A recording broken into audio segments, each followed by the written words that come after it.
Olá, sou Norton, coordenador da assessoria de História, Filosofia e Sociologia da Editora Positivo e o seu tutor nesse curso de EAD para as escolas católicas. O nosso curso chama-se Laudato Si, por uma educação em direitos humanos, e nesse curso nós estamos com a proposta aí de debatermos a respeito da temática proposta na encíclica papal Laudato Si e como podemos viabilizar, a partir da encíclica papal, projetos de educação em direitos humanos nas nossas escolas.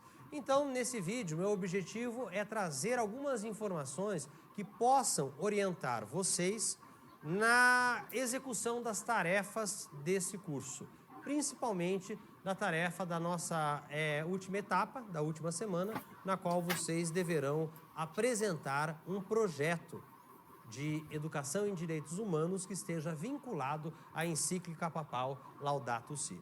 Então, para falar em direitos humanos, eu, como historiador, trago de cara para vocês, logo para abrir a nossa conversa aqui, algumas informações. Tá? Falar de direitos humanos é facilmente localizável na história da humanidade. Há a possibilidade, sim, de nós estendermos as conquistas e as lutas por direitos humanos a períodos mais recuados da história, como com o surgimento e a disseminação do cristianismo ainda no período da Antiguidade Clássica.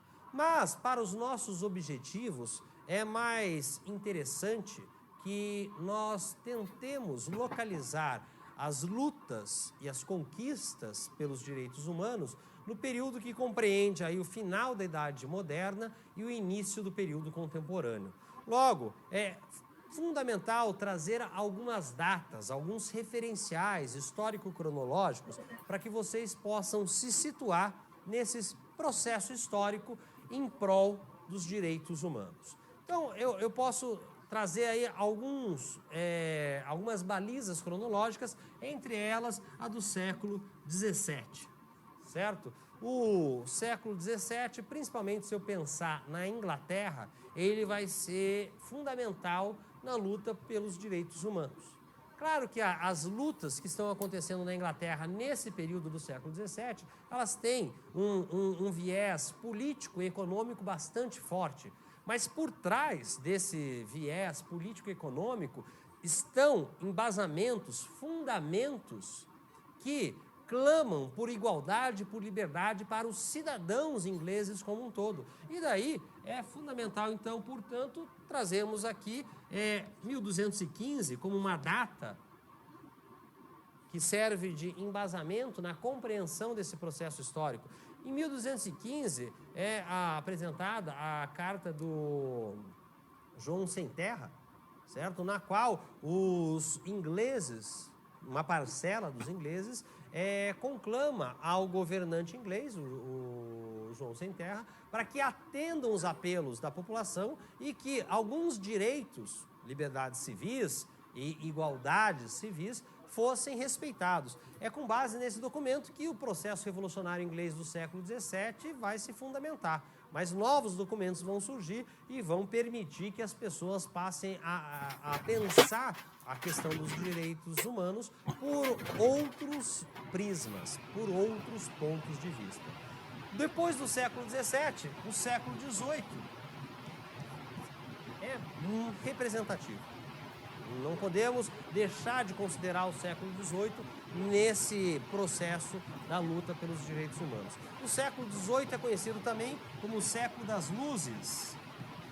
É o século do iluminismo, movimento de caráter filosófico, intelectual, que pretendeu romper com as trevas do período medieval. Obviamente que nos referirmos ao período medieval como um período de trevas é completamente equivocado nos dias de hoje. Mas o termo iluminismo ou século das luzes surgiu nesse contexto para se referir a esse movimento intelectual, filosófico, que pretendia então romper com os grilhões que mantinham os presos até aquele momento. O que mais que nós podemos trazer aqui desse movimento iluminista, desse século das luzes?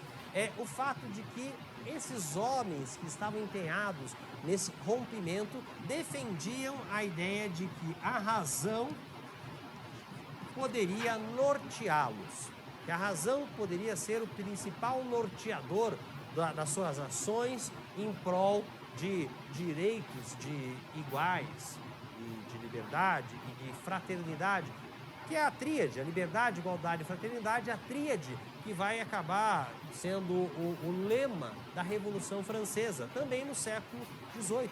1789 marca o início do período revolucionário francês e vai ser representativo, porque é no ano de 1789 que surge a Declaração dos Direitos do Homem e do Cidadão. E essa Declaração dos Direitos do Homem e do Cidadão visava, naquela ocasião já, a estabelecer o quê? Princípios norteadores onde os direitos humanos estavam muito presentes. Falar da Declaração de 1789 sem comentar a Declaração de Independência dos Estados Unidos talvez seja bastante equivocado. É por isso que no nosso material de apoio já foi apresentado para vocês a Declaração de Independência dos Estados Unidos, que traz no seu preâmbulo, na sua apresentação, algumas informações que vão já indicar quais são os rumos que as lutas pelos direitos humanos vão seguir nos séculos seguintes.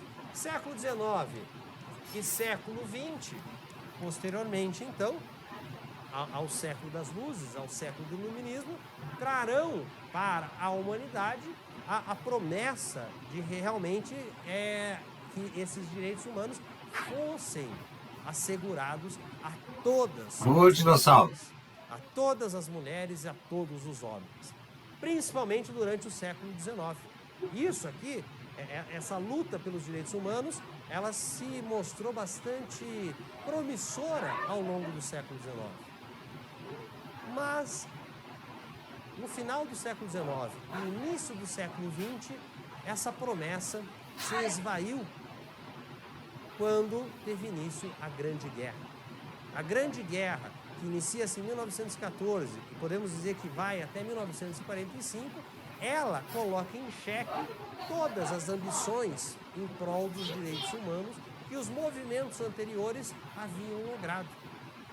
Antônio, Ao término da Segunda Guerra Mundial, esse período de conflito que envolveu o mundo inteiro, sem mexer aqui que a ONU, tá gravando a ali. das Nações Unidas, Não mexe aí, lança, em tá falando? 1946, um novo documento, Olha esse professor aí. a Declaração Universal dos Direitos dos Homens. Conhece Nesse esse documento professor? ele passa também a guiar, a orientar a Não maneira conhece esse professor? como as ambições Quem que é esse professor? iluministas fundadas na tríade É eu. da liberdade, da igualdade, Tá vendo da minha aula? fraternidade, pudessem ser de Tá fato gostando? alcançadas e efetivadas Ó, durante meu guarda-pó não é igual ao da tua professora? Entretanto, estamos já na Hein? segunda metade da segunda década do século XXI. Tá escrito e positivo, temos tá? aí provas incontestes de que os direitos humanos ainda são um objetivo a ser alcançado. Os direitos humanos não estão plenamente sendo gozados por todos os Não põe homens pega, e vai por estragar minhas todas coisas. as mulheres. E, nesse sentido, a Pronto? encíclica papal Cuidado Laudato com o fio. Si Cuidado com os fios aí, não pisa nos fios. bastante reveladora. Já vou lá. Ficam aqui Já então vou. esses comentários que vão orientá-los nas nossas atividades do curso e podem servir de embasamento para que vocês apresentem na nossa última etapa do curso o trabalho que é de apresentar um projeto de educação em direitos humanos que esteja vinculado a Laudato Si. Obrigado.